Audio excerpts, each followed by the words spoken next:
नमस्कार। साक्षी news network के खास चुनावी कार्यक्रम कौन बनेगा गुजरातना सरदार में आप सभी का स्वागत है।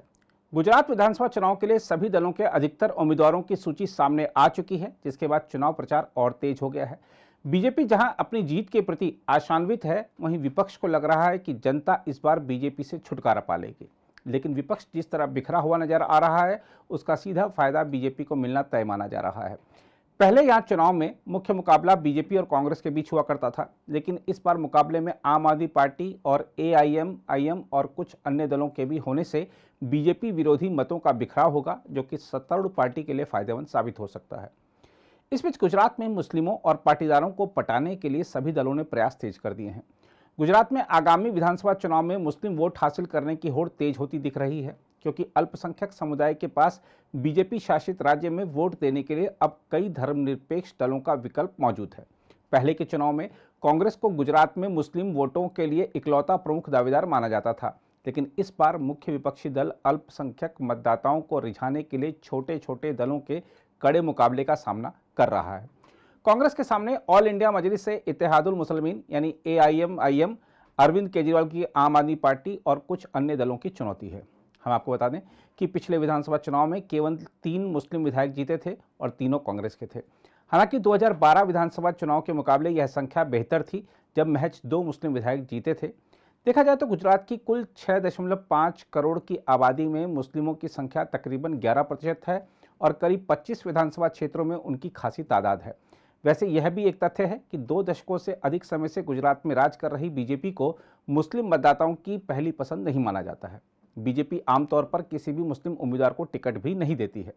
जहां तक मुस्लिमों को लुभाने के लिए किए जा रहे प्रयासों की बात है, तो शुरुआत कांग्रेस ने करते हुए इस साल के शुरू में वांकानेर से अपने विधायक मोहम्मद पीरजादा को पार्टी का कार्यकारी अध्यक्ष नियुक्त किया था। वहीं कांग्रेस की गुजरात इकाई के अध्यक्ष जगदीश ठाकुर ने मुस्लिम मतदाताओं को पार्टी से जोड़े रखने के लिए 2006 में तत्कालीन प्रधानमंत्री डॉक्टर मनमोहन सिंह के उस बयान को हाल ही में दोहराया था कि अल्पसंख्यकों को देश के संसाधनों पर सबसे पहले दावा जताना चाहिए। दूसरी ओर एआईएमआईएम प्रमुख और लोकसभा सदस्य असदुद्दीन ओवैसी मुस्लिम मतदाताओं को लुभाने के लिए अक्सर गुजरात का दौरा करते रहते हैं। उनकी पार्टी ने कहा था कि वह गुजरात में 30 सीटों पर चुनाव लड़ेगी और उसने 6 प्रत्याशियों की घोषणा भी कर दी है। आम आदमी पार्टी भी इस समुदाय को लुभाने के लिए चुपचाप काम कर रही है। उसने अल्पसंख्यक बहुल दरियापुर इलाके में हाल में पंजाब के मुख्यमंत्री भगवंत मान का एक रोड शो आयोजित किया था। आम आदमी पार्टी ने अभी तक 3 मुस्लिम उम्मीदवारों के नाम का ऐलान किया है। उधर मुस्लिमों को लगता है कि कई पार्टियों के आने से गुजरात के मुस्लिमों को हल्के में लेने का रवैया खत्म होगा, क्योंकि लोगों के पास अधिक विकल्प होंगे। इस स्थिति में हर राजनीतिक दल उनके पास जाएगा और उनके वोट मांगेगा। वहीं पाटीदारों की बात करें तो इसमें कोई दो राय नहीं कि यह वर्ग बहुतायत में तो बीजेपी के साथ है, लेकिन आम आदमी पार्टी भी पाटीदारों को लुभाने की खूब प्रयास कर रही है। आम आदमी पार्टी ने सूरत में युवा नेता अल्पेश कथीरिया को उम्मीदवार बनाया है। कथीरिया गुजरात में 2015 के पाटीदार आरक्षण आंदोलन के एक प्रमुख नेता थे और इस मुद्दे पर आक्रामक तेवर और समझौता नहीं करने वाले रुख के कारण उन्हें बब्बर शेर का नाम दिया गया था। बीजेपी भी समझ रही है कि सूरत में पिछले नगर निगम चुनाव में आम आदमी पार्टी के शानदार प्रदर्शन को अनदेखा नहीं किया जा सकता, इसलिए उसने इस शहर पर खासा ध्यान लगाया हुआ है। बीजेपी के संगठन से जुड़े नेता तो यहाँ कैंप कर ही रहे हैं, साथ ही उत्तर भारत के बीजेपी नेताओं को बुलाकर भी यहाँ उनकी ड्यूटी लगाई गई है। गौरतलब है कि औद्योगिक शहर सूरत में अन्य राज्यों से आए लोग बड़ी संख्या में रहते हैं, जो कि यहाँ के उद्योगों और मिलों इत्यादि में काम करते हैं। उत्तर भारत के नेता जब सूरत में रहने वाले प्रवासी समुदाय के बीच जा रहे हैं तो उसका असर भी हो रहा है। उधर दलों के बीच गठबंधन की बात करें तो बीजेपी ने एक स्थानीय दल के साथ गठबंधन किया है, तो आम आदमी पार्टी ने भी स्थानीय स्तर पर कुछ तालमेल किए हैं। लेकिन कांग्रेस ने गुजरात विधानसभा चुनाव के लिए राष्ट्रवादी कांग्रेस पार्टी के साथ चुनाव पूर्व गठबंधन का ऐलान किया है।